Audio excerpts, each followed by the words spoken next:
In this video, I'm going to be unboxing and putting together the Pioneer 6 platform rack by Rhino-Rack. And if you happen to purchase your platform pre-assembled, then skip on over to the 7-minute mark where we install the feet and get the platform mounted up onto the roof.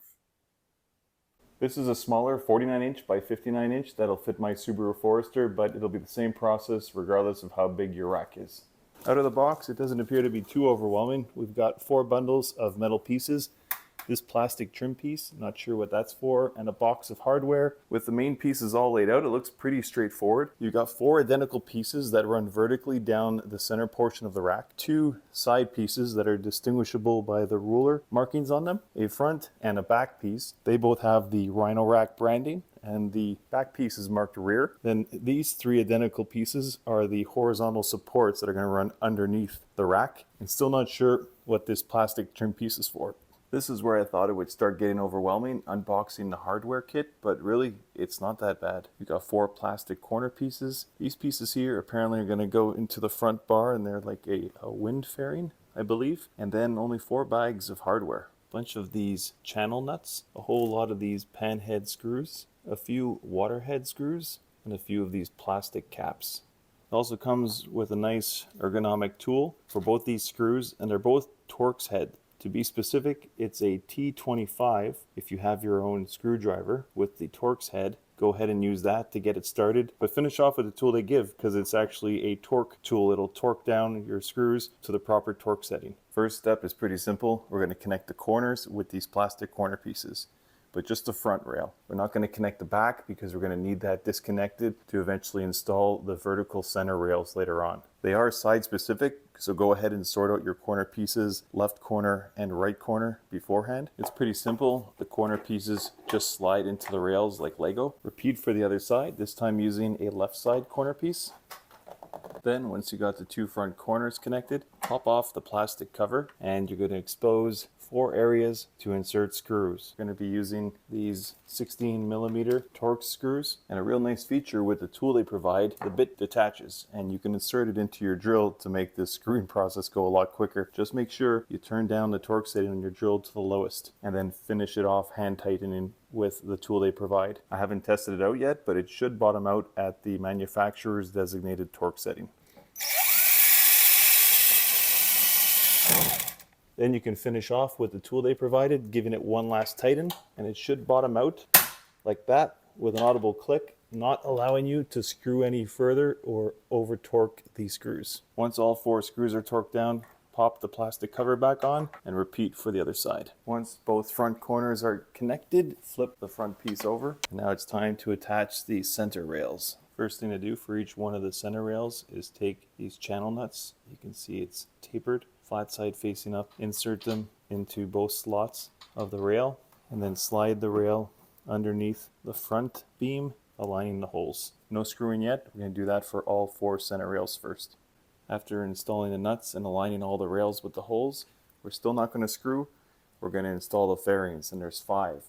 3 will be identical, and they're for the center portions of the rack, and then 2 will be distinct for a left hand and a right hand side. The left hand side is going to have a sharp corner towards the inside of the rack and more of a curved edge on the exterior. So this is the left and this is the right side. It's going to install like this, with that sharp edge overlapping the first inside rail and that curved edge kind of overlapping the plastic corner piece. Same thing for the other side, and the remaining fairing pieces will fill in the empty slots on the center portion of the rack. And now you can take the smaller water head screws and fasten each of the center rails. Don't forget to go over them all once with the provided tool and torque them down to 6 Newton meters. Now that the front portion is fastened, we're not going to install the rear just yet. We need to leave the rear opened and accessible because we need to install the horizontal center beams that are going to give the rack support, and it needs to be left open because for each one of these center beams, we need to run these flat nuts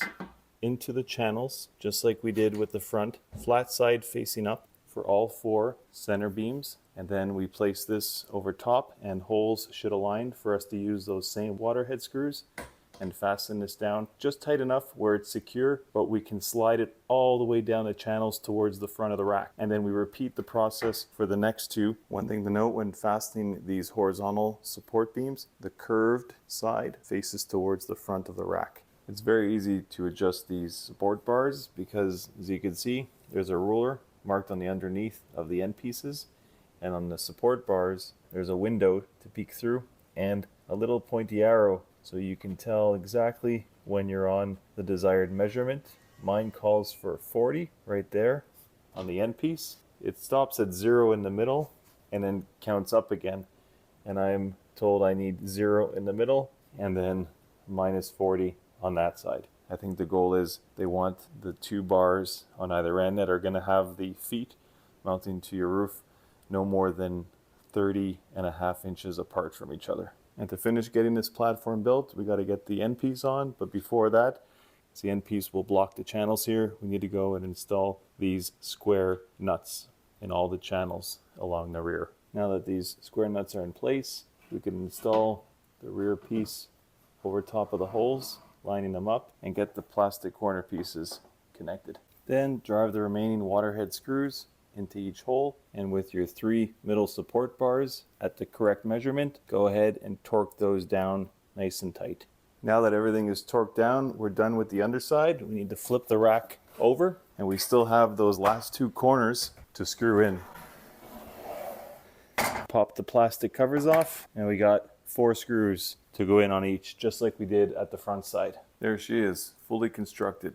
And now that it's built, I know what this plastic piece is for. This is the underside, and this down here is the front of the rack. And this clips into the underside of the first crossbar. I guess that's the first one that wind will hit. You don't get one for the second or third, just one for the first one. But you can't install that right away until you get your mounting kit, depending on what kind of feet you're using to attach to your car.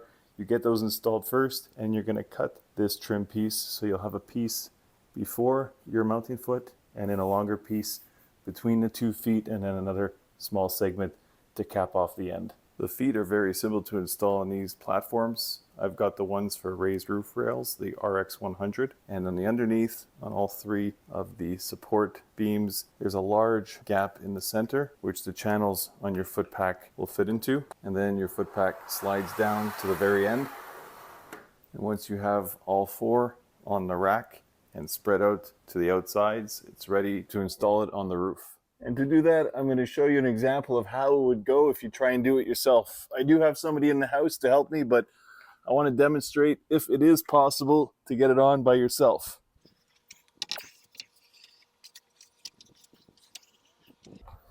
I'm not the strongest guy, and I was able to slide it on from the rear, slide it on the rails of my car. If your car has rails and you're using that sort of foot pack, that's exactly how you can do it all by yourself. You can see how the feet on the platform sat outside of the roof rails on my car, so it slid over top real nice, and hopefully that's the same with your vehicle. Now I just have to go around to all 4 feet, lift the rack slightly, and slide the feet in so they now sit over top of the rail. Just have to repeat for all 4 sides.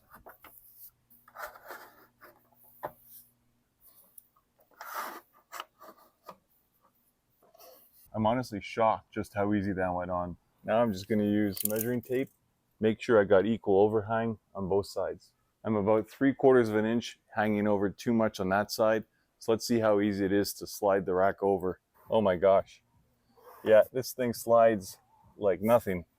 So I'll be able to get this into perfect position, and that has to be done before we tighten down these feet, because once the feet are tightened down, it locks this top platform into place. Okay, I got that centered.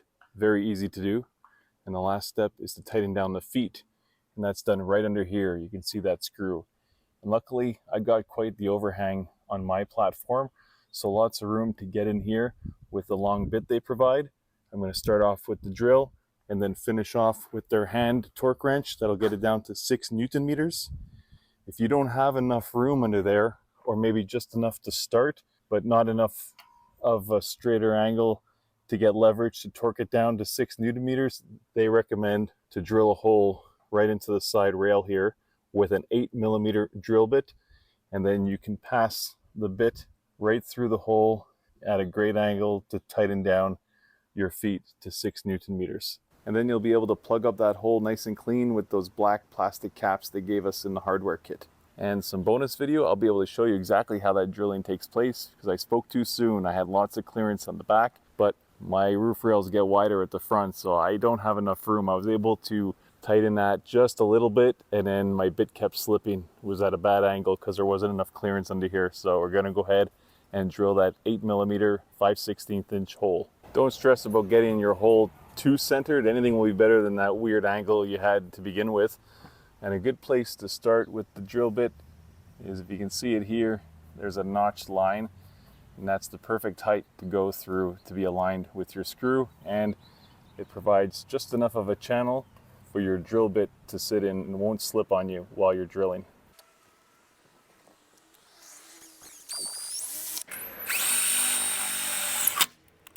What I didn't show from the first hole I drilled, here's the second one on the other side. Lots of little metal flakes and shards that come off on the window, sitting on the windowsill. So if you want to avoid that and cover up the area, that's one way. I'm just using my shop vac without even touching the car, just hovering over it, sucks all these little flakes up because they're so light. And this is what the hole looks like plugged up. Nice and clean, covers up any silver showing around the hole. That was me. Hopefully you don't do that to your rack, but the hole itself, nice and clean with these plastic caps. And there you have it. This is what your platform will look like once you get it installed and start playing around with all the accessories you'd like to mount to it. I've got a small size Thule cargo box and an awesome awning by Kamek. And of course, if this video helped you get your platform built and installed on the roof, then leave me a comment. I love reading them. I always make sure to reply, and those comments and likes mean a lot, and they help a lot too.